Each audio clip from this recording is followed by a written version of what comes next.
1941년 12월 7일 새벽, 일본 연합함대가 진주만을 공습하려고 하와이 인근 해상에 집결했습니다. 공습 6시간 전 다급한 메시지가 날아듭니다. 진주만 기지에 미군의 항공모함이 단 한 척도 보이지 않는다. 여러분 반갑습니다. 박 작가입니다. 진주만 공습이 일어난 1941년 12월 7일은 일요일이었습니다. 일본이 일요일을 공격 개시일로 잡은 이유는 명확합니다. 태평양 함대의 모든 군함들이 토요일에 입항한다는 정보를 미리 알고 있었거든요. 당시 일본 해군의 총사령관은 야마모토 이소로쿠 제독이었습니다. 야마모토는 진주만 공습의 핵심 타겟이 태평양 함대의 항공모함이라는 점을 지휘관들에게 몇 번이고 강조했습니다. 그런데 왜 그 자리에 있어야 할 세 척의 항공모함은 단 하나도 보이지 않았을까요? 당시 엔터프라이즈와 렉싱턴은 해병대에 전투기 배달을 가 있었습니다. 사라토가는 샌디에이고에 정비를 하러 떠나 있는 상태였죠. 일본은 엄청나게 당황했습니다. 그런데 진주만 공습을 지휘했던 나구모 주이치가 공격을 그대로 강행합니다. 일본의 첫 번째 실수는 이 나구모를 진주만 공습의 지휘관으로 앉혔다는 겁니다. 나구모는 항공전에 대해서 전혀 모르는 사람이었어요. 수레전 전문가였죠. 야마구치 다모니 항공전 전문가였는데 짬밥 때문에 지휘관에서 밀리게 됩니다. 당시 일본 군대는 심각한 관료제 때문에 뿌리부터 썩어 들어가고 있는 그런 상황이었거든요. 결국 진주만 공습의 핵심 타깃은 항공모함에서 전함으로 바뀝니다.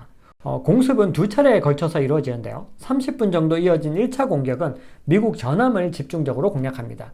그리고 2차 공격이 이어지는데요. 잔여 함선들과 비행장에 집중 포화를 하기 시작하죠. 그런데 2차 공격이 이루어질 당시에는 이 미군도 정신을 차렸어요. 그래서 운용 가능한 얼마 안 남은 전투기를 다 피신을 시켰고요. 나름 대공포를 이용해서 필사적으로 항전을 했습니다. 미군이 1차 공격에서 속수무책으로 당한 이유는 일본이 공습이 시작되고 1시간이 지난 후에야 선전포고를 했기 때문이에요. 그러니까 선전포고를 사실상 안 한 거죠. 그래서 이 진주만 공습이 훈련 상황이라고 착각을 하게 됩니다. 자, 그런데 나구모는 여기서 또 결정적인 실수를 하게 돼요. 두 번째 실수입니다. 야마구치를 비롯한 모든 지휘관과 참모 그리고 조종사들이 3차 공격을 반드시 해야 된다고 강력하게 주장했습니다. 그런데 나구모는 함대를 그냥 철수시키게 되죠. 본인이 진급하고 칭찬받을 수 있는 충분한 전과를 거두었다고 판단한 겁니다. 만약에 추가로 공격했다가 전투기나 항공모함을 잃게 되면 본인에게 책임을 물을 걸 두려워한 겁니다. 그런데 이게 결정적인 실수였죠. 왜냐하면 1, 2차 공격 때 함선에 집중하다 보니까 진주만 기지의 시설물들을 하나도 파괴하지 못했습니다. 자, 두 번째 실수의 연장선상에 있지만 세 번째 실수로 볼 수 있는데요.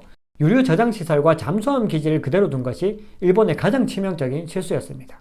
유류 저장시설에는 무려 6억 리터의 기름이 꽉 차 있었습니다. 이 양은 태평양 함대가 10달을 거뜬히 운행할 수 있는 양이었죠. 미군이 미드웨이 해전에서 대반격을 하는데 결정적인 역할을 하게 됩니다. 잠수함 기지를 파괴하지 않아서 일본군은 미군 잠수함에게 식량과 각종 자원을 조달하는 보급로를 완벽히 차단당하게 됩니다. 아무튼 진주만 공습 자체만으로 보면 일본이 이겼다고도 볼 수 있습니다. 미 해군 전투함 12척이 침몰했고요. 그리고 미 육군과 해군의 군용기 188대가 부서졌습니다. 그리고 군인 2335명, 민간인 68명이 숨졌죠. 물질적인 피해보다도 심리적인 피해는 더욱더 컸습니다.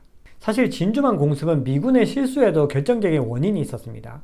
하와이를 지키고 있던 이 미군들은요, 일부 인원만 빼고 전부 다 휴직을 즐기고 있었습니다. 너무 안일하게 대응을 한 거예요.